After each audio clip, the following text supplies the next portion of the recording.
Les églises des réveils ont apporté un réveil spirituel ou un réveil d'escroquerie. Ceux-là qui nous aident, je parle du pasteur, évêque, prophète, évangéliste, ceux-là qui nous aident à pratiquer la parole, ceux-là qui nous aident à rester sur le chemin, à préparer notre vie quand l'épouse viendra pour aller vers le ciel. Ils le font par intérêt ou c'est réellement la conviction qu'ils ont eue venant de l'Éternel. La famille, pour ceux qui ne me connaissent pas, je m'appelle Ketia. Aujourd'hui, je me suis donné le courage et le droit de parler de ce qui se passe dans la toile. Mais avant tout, j'aimerais bien que nous suivions cette vidéo. Vous êtes déjà âgé? Vous êtes déjà très âgé. Vous voulez chercher la femme de votre âge. Vous allez mourir vite. Faut l'équilibre.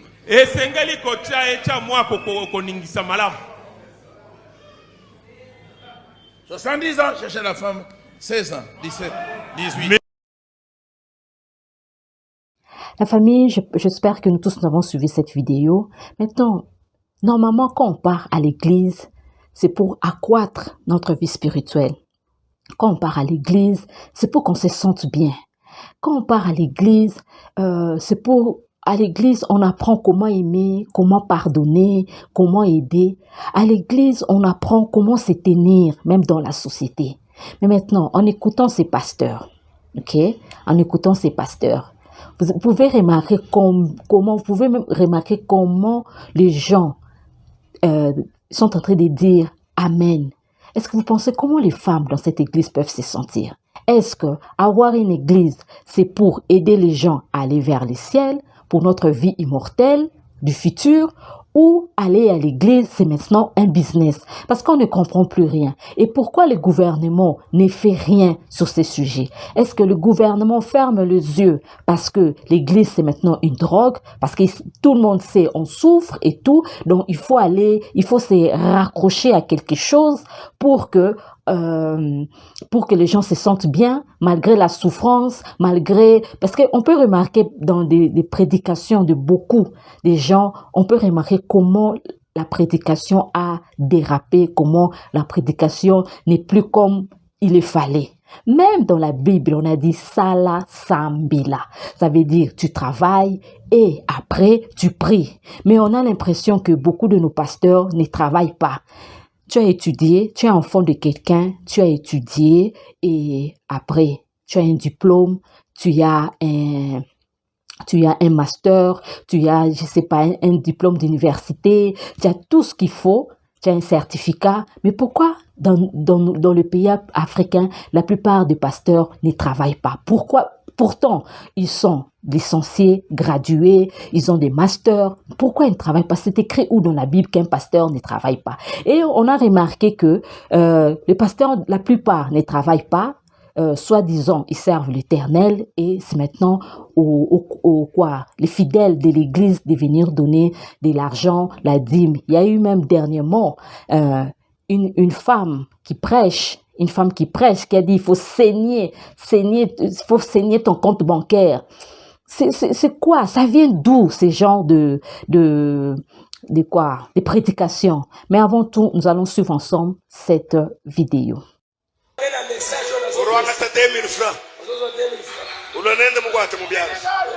Et puis tout le monde est en franc congolais. Moi, je ne suis pas pauvre. Les offrandes, il faut donner aux pasteurs pauvres. Les offrandes comme ça, il faut donner aux pasteurs pauvres. Cher, on a des cassans qui aiment voter.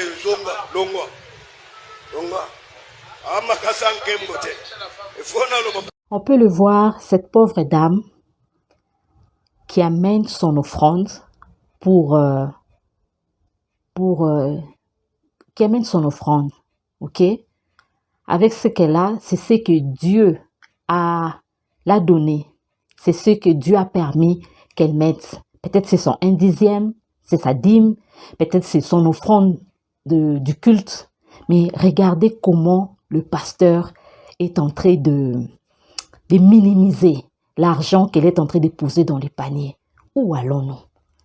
Où allons-nous avec cette histoire d'église? Où allons-nous?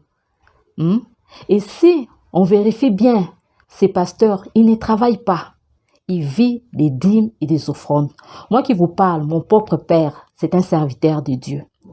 Mais mon père travaillait. Il a eu sa retraite. On n'a pas grandi avec cet esprit-là que non, les dîmes, les offrandes. Je me rappelle bien longtemps, quand les gens venaient donner, oui, il y avait des gens qui amenaient des sacs, des foufous, qui amenaient de l'argent, qui amenaient beaucoup de choses. Et je voyais mon père, après, il prie, mais après, il faisait appel à ceux qui n'ont pas dans l'église, il les partageait à ces gens-là. Moi, c'est ce que je voyais avec mon père. Mais maintenant, d'où vient cet esprit que un pasteur qui minimise? Apparemment, au Congo, les gens sont maintenant là pour... apparemment, maintenant, l'église, c'est un business. On voyait cette pauvre femme qui vient de la journée, je ne sais pas quelle activité elle fait, mais elle s'est souvenue qu'elle doit donner quelque chose à l'église. Et regardez vous-même par vous-même comment le pasteur a réagi. Est-ce que la parole de Dieu, est-ce que elle est celle que nos grands-parents ont eu à connaître, ou bien c'est maintenant un business pour tout le monde? Ne soyez pas étonnés, demain je vais ouvrir mon église. Hey, la famille, autre chose, nous allons parler de... il y a eu un scandale qui s'est passé avec le pasteur Mike Kalambai. Il y a eu un scandale. Les gens disent qu'il était avec Kofi et tout. Je n'ai pas envie d'entrer dans ça. Mais je suis en train de me poser la question. On a dit les ténèbres et la lumière ne peuvent pas... qu'est-ce qu'on a dit? Ne se mélangent pas. Voilà. Le ténèbre et la lumière ne se mélangent pas. Bon, je suis pas là pour être du côté de Mike Kalamba ou je ne sais pas quoi. Non. Mais cette phrase-là est en train de m'étiquer. Bon, la famille, dans notre pays, on a un musicien profane qu'on appelle Werason et on a aussi un musicien gospel qu'on appelle Frère Patrice. Il est devenu pasteur, on l'appelle apparemment maintenant pasteur Patrice. Ok. Les deux viennent des mêmes parents. Ok.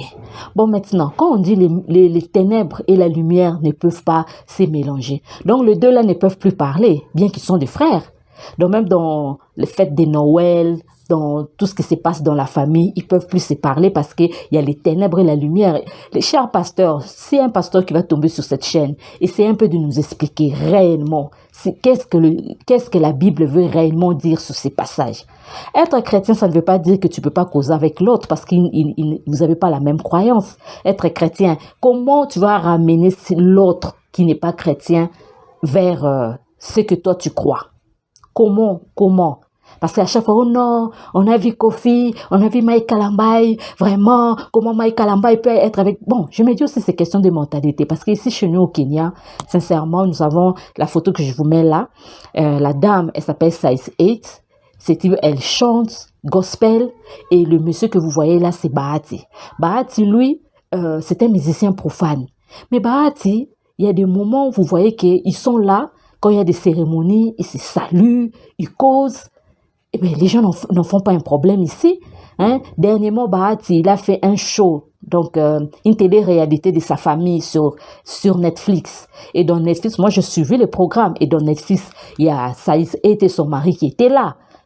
Mais maintenant, à quel moment on parle de la lumière et les ténèbres ne se mélangent pas? Parce qu'apparemment, c'est tout un scandale. Je me dis peut-être c'est question aussi la manière dont nous, les Congolais, on voit peut-être les choses, parce que je n'arrive pas à comprendre. S'il y a un pasteur qui peut nous éclaircir, à quel moment on doit pratiquer que la lumière et les ténèbres ne peuvent pas se mélanger? Parce que est-ce que frère Patrice et Werason, ils peuvent pas parler? Parce qu'il y a la lumière et les ténèbres. Ils sont de la même famille, ils ont les mêmes parents, les mêmes tantes, les mêmes cousins. Donc, quand ils se voient, ils peuvent plus se voir, ils peuvent plus parler parce qu'il y a la lumière et les ténèbres. Est-ce que c'est mauvais que un musicien profane, comme on les appelle, et un musicien gospel, quand ils se voient, de se saluer, de parler un peu, est-ce que c'est mauvais? Donc, essayez un peu de m'expliquer moi-même. Essayez un peu de m'expliquer parce que moi aussi, sur ces points-là, je n'arrive pas vraiment à comprendre. Moi, je trouve que c'est pas mauvais. C'est pas mauvais quand deux personnes sont des personnalités publiques.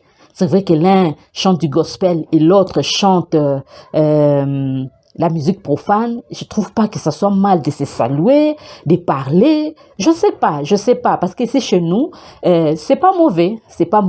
Donc un musicien profane et un musicien, comment on l'appelle, gospel peuvent se voir, parler, dîner même ensemble, parce qu'il y avait la femme aussi de Bahati qui avait fait son anniversaire. Non, c'était l'anniversaire oui. Et le couple, dans la photo dont je vous ai montré, la dame était allée à son anniversaire et vice-versa, ils s'invitent. Mais je n'ai jamais entendu, à moins que je n'entends pas très bien l'anglais, mais je n'ai jamais entendu que ça fait un problème. Bon, la famille, aidez-moi à comprendre ça. Donc, la famille, maintenant, nous allons passer à notre dernier point. J'allais parler de la femme Tamar et du prophète Neema Sikatenda. La famille. La femme Tamar, moi, je l'ai connue quand il y avait programme des 40 jours avec Bostra. En passant, je suis une Abakouk, voilà, du Kenya. Je suis une Abakouk du Kenya. Et en attendant l'armée des midis, du pasteur, parce qu'on a 2 heures d'avance. On a 2 heures d'avance que la France. En attendant l'armée des midis du pasteur, je me suis dit, bon, j'étais en train de regarder sur Internet quelle est la prédication, et puis je vois la femme Tamar. Je la connaissais pas. Je l'ai connue, franchement, fin novembre 2024. C'est là où je l'ai connue. Je la connaissais même pas. Ni de vue, ni de près, ni de loin. Jamais même entendu. Et j'ai commencé à suivre et tout. Je me suis dit, oh, ok, bon, les seules chansons que j'ai aimées, c'est Nous venons à toi. Je trouvais que oui, parce que j'étais aussi en moment de prière et tout. Je trouvais que c'était, bon, j'ai aimé la chanson. Il y avait aussi Allô, Allô, que je trouvais que ce n'était pas mal aussi. Voilà. Mais avec la femme Tamar, sincèrement, il y avait gala. Ok? Il y avait gala à Bostra. Il y avait gala et tout. Moi, je suivais, j'étais là contente à suivre tous les événements. Quand il s'agissait de danser un peu, je dansais. Mais il y avait gala qu'on invitait la femme Tamar de venir chanter et tout. Elle a commencé à parler, mais franchement, j'ai trouvé ça, bon, je n'ai pas aimé.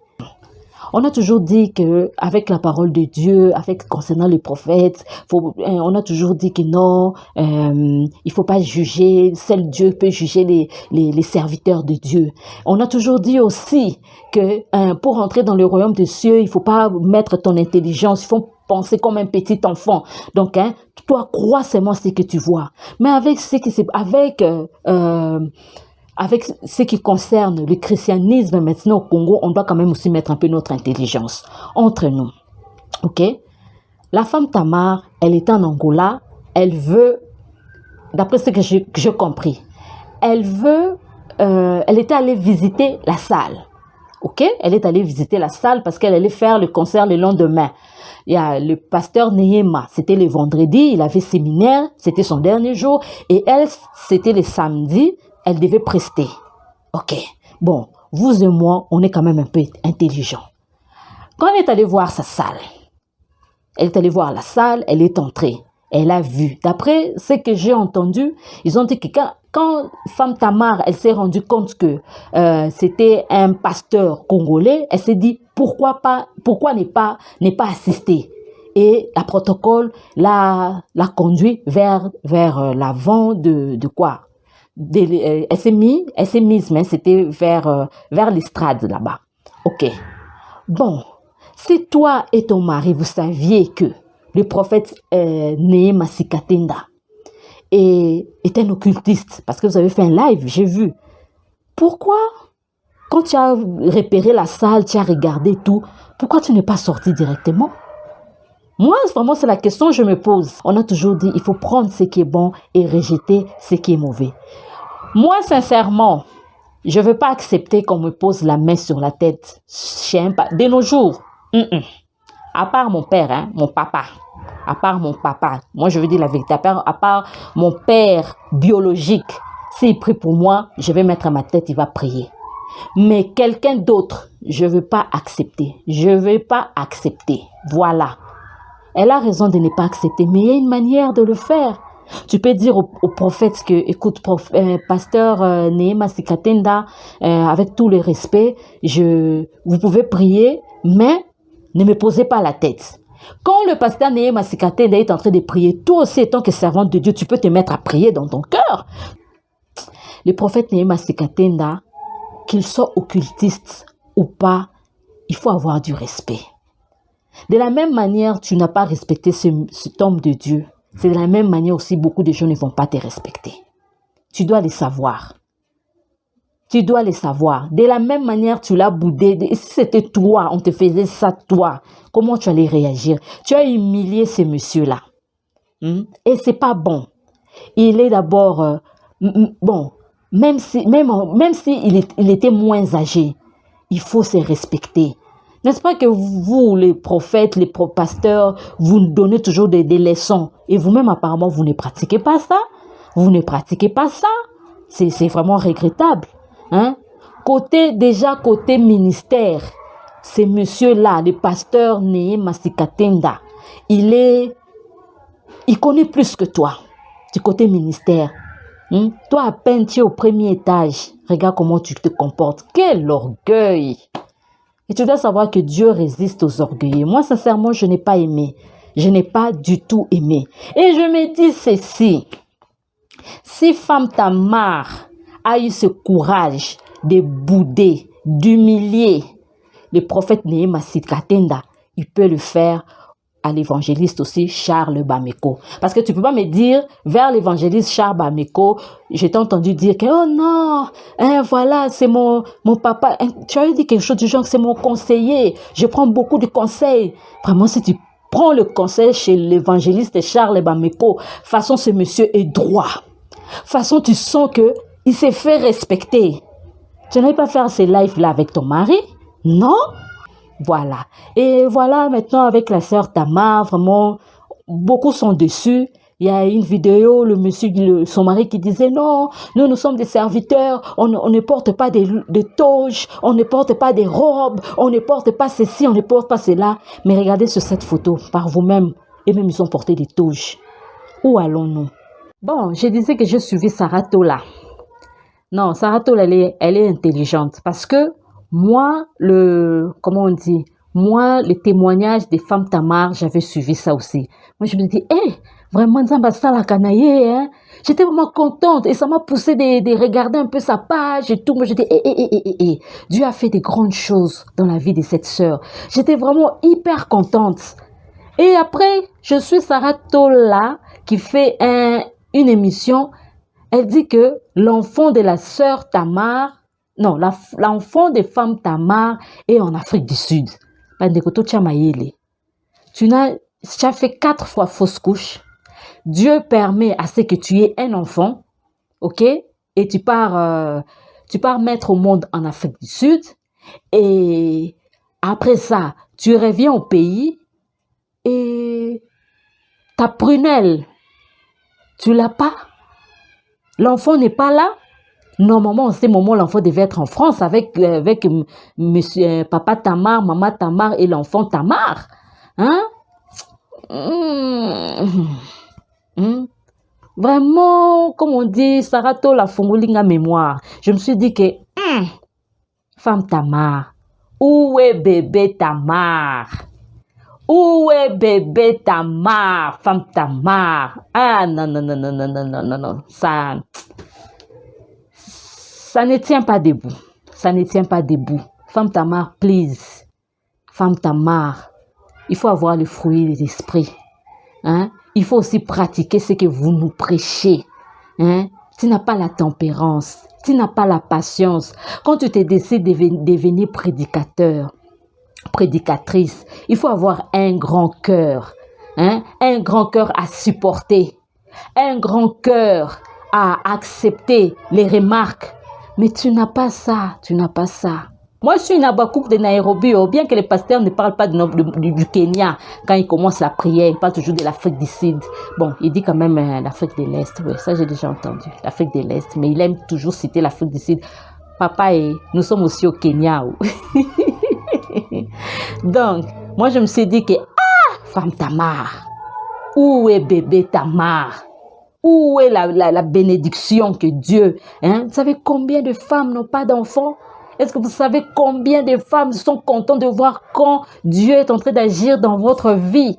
Et maintenant, quand tu nous amènes des témoignages et quand on regarde avec l'intelligence, bon, pas l'intelligence artificielle, mais l'intelligence naturelle, on se rend compte qu'il y a un ça va pas. Il y a une chose, je veux vous dire. Il faut essayer que chacun de nous ait une histoire intime avec Dieu. Hein? Les pasteurs, oui, ce sont des êtres humains, mais ils ont cette grâce-là. Mais toi aussi, moi aussi, je peux avoir une relation directe avec Dieu. Hein? Arrêtons d'être sentimental. Merci d'avoir suivi cette vidéo. N'oubliez pas de liker, de commenter. See you on the next time. Bye guys.